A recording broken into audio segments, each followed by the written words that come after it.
வணக்கம். மரணமே காணாத மாமன்னர் புலித்தேவரை வணங்கி வீடியோவை நான் பேட்டி கொடுக்கின்றேன்.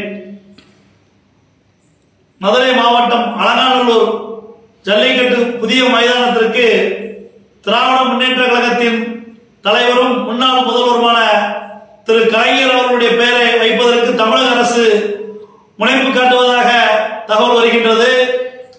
ஆனால் மாடுபடி வீரர்கள் சம்பந்தப்பட்ட வீரர்களுடைய பெயர் தான் அதுக்கு வைக்க வேண்டும். அங்கே ஆண்ட பாண்டிய மன்னர் இல்லை இந்த ஜல்லிக்கட்டு உருவாவதற்கு காரணமான அழகு தேவன் அவருடைய பெயரை வைக்க வேண்டும். அதை விடுத்து யார் யாரோட பெயரெல்லாம் சம்பந்தம் இல்லாமல் அந்த பெயரை அதில் வைத்தால் மதுரை மாவட்டம் மிகப்பெரிய கொந்தளிப்புக்கு ஏற்படக்கூடிய சூழ்நிலை ஏற்பட்டிருக்கிறது. அங்கே தமிழக அரசு உடனடியாக பரிசீலித்து அங்கே இருக்கக்கூடிய அழகு தேவன் பாண்டிய மன்னர் அல்லது அங்கே ஆட்சி புரிந்த மீனாட்சி அம்மன் பெயரை வைத்து விடுங்கள், அதுதான் பொருத்தமாக இருக்கும்.